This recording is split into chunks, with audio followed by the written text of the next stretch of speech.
Alright, math workshop number 13. Number 13. If you are talking and missing them, I hate it for you. What is the 13 to the theta? Adjacent. What is the 15? Hypotenuse. What trig function is that? Cosine, because it specifically said to find the value of theta, okay? It specifically said to find the value of theta. I didn't even hear that. Alright, so cosine is adjacent over hypotenuse, so that is 13 over 15. Now, if it asked you to find the ratio, then you would leave it alone. It does not ask you to find the ratio. It says to find out what theta is. How do you get cosine? Inverse.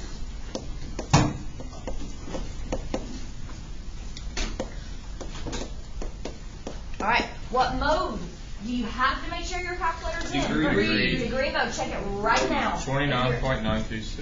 If you're using one of my calculators, double check it if you're using yours, especially if you've been in science class already today. You might want to make sure you hadn't put it in radians. You said 29 point how much? 926. Does it have to be in radians for science? Can you not just No, round there's up? certain things that we're using that you use radians for. If you're using, who said that?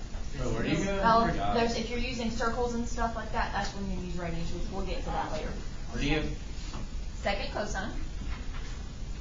Hit the blue button. No, I mean to change the name. Oh, hit mode, which is right next to the blue button. Third line down, and make sure it's highlighted on degree. If it is, just hit clear. Oh, that's what I thought. The first time I did it, for some reason. All right, 14. From theta, what is the 11? Adjacent. There you go. It would help if you were off your phones and paying attention to what I'm doing. What's the 13.6? Now you say opposite. There you go. What trig function is that? Tangent. Very good. Tangent is opposite, which is 13.6, over adjacent, which is 11. Now, if it said to find the ratio, that would be all you had to do. What do the directions tell us to do? Find the measure of the angle. Find the actual measure of the angle. Actually find out what theta is. Do you understand the difference in the directions? All right, so then we're going to do inverse tan. So second tangent. 51.033.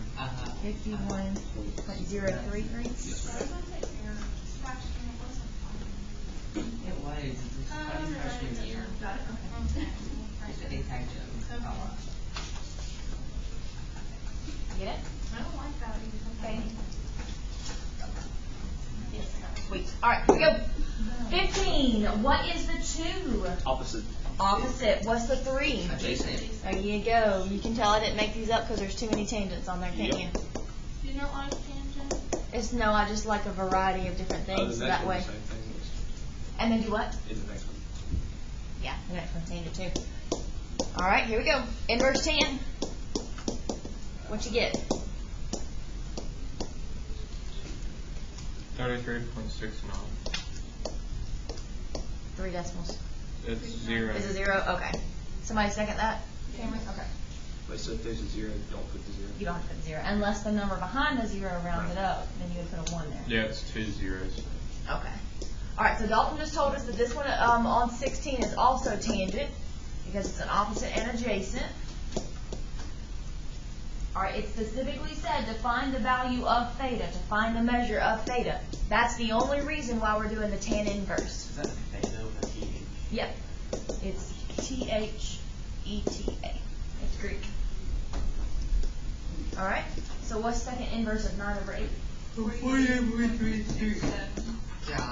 337. Since y'all said it at the same time, 366. 367. I'm sorry. I assumed that somebody said that. 366. No, it's 366. What's a 7 Well, coming is it in? 4 behind it? He rounded up to 7, I think. No, you don't. No, it's in the 4s. 0.3. It's 0.36. 4 260. 6066. That's a safe number. Where'd the 7 come in from? Because there was a 4 behind the 6, and then after that there was 6, and then I just rounded up to 6. Ah, well then it does round up because the 4 rounds up to a 5, which rounds to And 6 then up. round Yes, that does round up. You got it. Stand up for yourself if you know you got it. Do it. I thought you were going to go for it.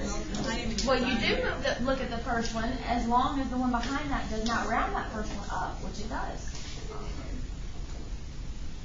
It's multiple choice, don't worry. Alright, let's do this real quick. You ready?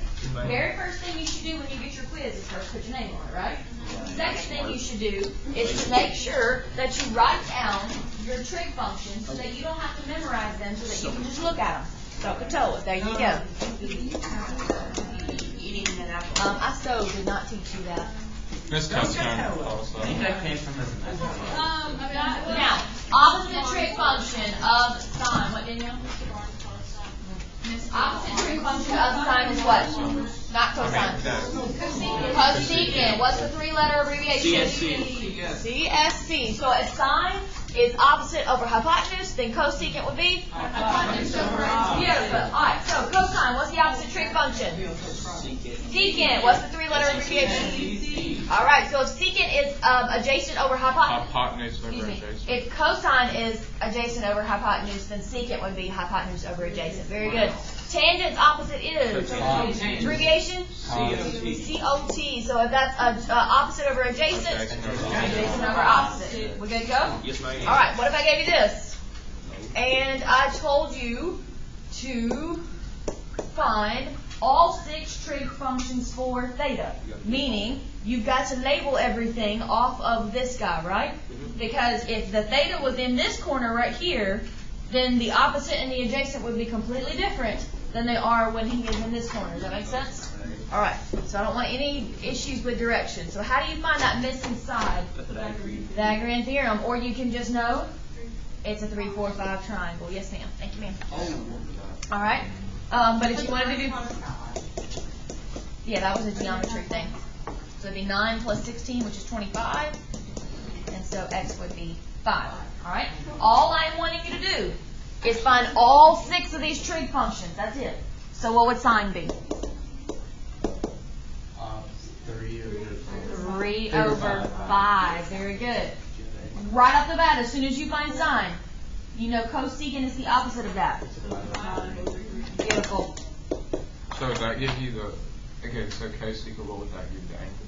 Or no, what would, okay, sine gives you the angle, right? And I'll give you the angle if we're Well, which searching for angle that. would sine give you? We're going where theta is. Okay, so that finds theta. Sine. No, we're not wanting to find, hold on.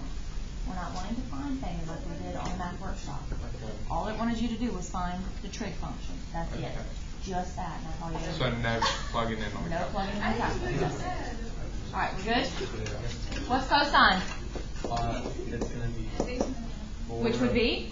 4 over 5. 4 over 5. And right after that, as soon as you do that, the opposite of that would be? 5 over 4. 5 over 4. Alright, tangent. You wrote 4 over 5.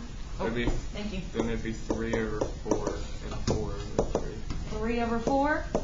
And the opposite of tangent is cotangent. There we go. How we doing? Good. What if you have a radical on the bottom of a fraction? You have to multiply it by on the top and the bottom. You just multiply it on the top and the bottom by rationalizing it, right? See. What if you had, what if this was not 4 over 3? What if it was 12 over 6? What would you have to do? Reduce it by 6, right? To 2 over 1. Everybody okay with that? That's what it is too. Yes, that's fine. Same thing. All right. Clear everything off of your desk except for a pencil and a calculator. For some people, yes. For most people, no. It just kind of depends on how fast you work. It's only 10 questions. It is multiple choice, which is a good thing and a bad thing. I never did a checkpoint, do we? We have not done a checkpoint. We do have one coming for law of cosine and law of sine, though. So is this kind of serving as this? Kind of. Just kind of review. Yes. Yeah, because this is exactly what you're You don't have log, cosine, log. No. Oh. It is just right Like- triangle